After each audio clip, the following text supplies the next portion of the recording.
স্বামীর বিপদে স্ত্রী পাশে থাকা কতটা যে গুরুত্বপূর্ণ এই ভিডিওটা শেষ পর্যন্ত দেখেন, তাই বুঝতে পারবেন।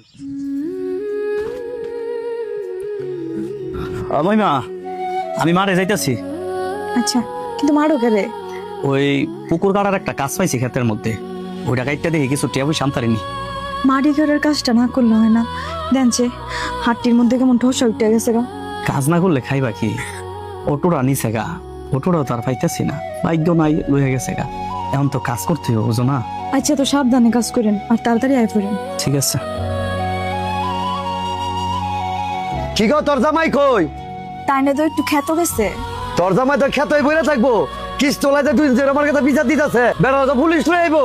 মামা, তাই না যে অটোটা চালাইতো আপনারা তো জানেনই, 5 নম্বর রোডের মধ্যে অটোটা ছিনতাইকারীরা ছিনতাই করে নিছে গা।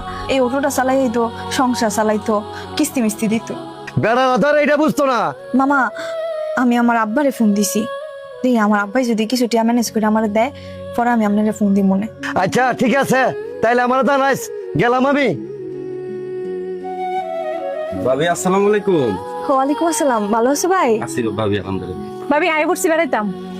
আর কি ব্যাপার, তুমি কান্দাছো নাকি? না, কান্তাছি না, কাপড় লাড়তে গিয়া কাপড়ের বাড়ি খাইছে চোখে, এটা লেগে পানি বেরিয়েছে। যাও যাও, জামাই লয়ে ঘরে যাও।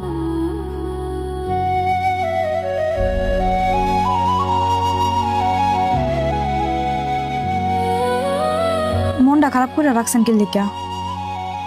বইনটা আইছে, বইনের জামাইটাও আইছে, ঘরের ভিতরে এত অভাব, তারপর কিস্তি টিয়ার লাগা সবই আমার কাছে বিচার দিয়ে গেছে। এখন বুঝতেছি না, হাতে 10টা টিয়া নাই, কি করবো আমি কিচ্ছু বুঝতেছি না। আপনি এত চিন্তা করতেছেন কি লিগা? আমি আছি না আপনার পাশে। আর আল্লাহ মানুষকে কি আপনি বিপদের মধ্যে ভালাই রাখে, কোনো না কোনো ভাবে বিপদ থেকে উদ্ধার করে।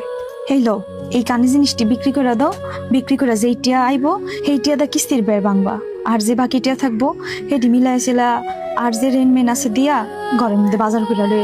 তুমি দেখছো তোমার ছোট বোনটা যাইছে, ছোট বোনটা বিষয় না, ছোট বোনের জামাই আছে লগে।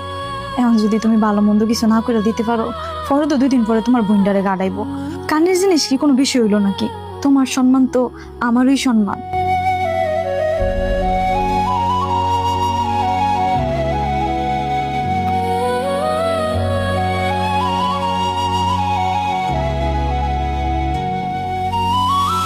চিন্তা করুন।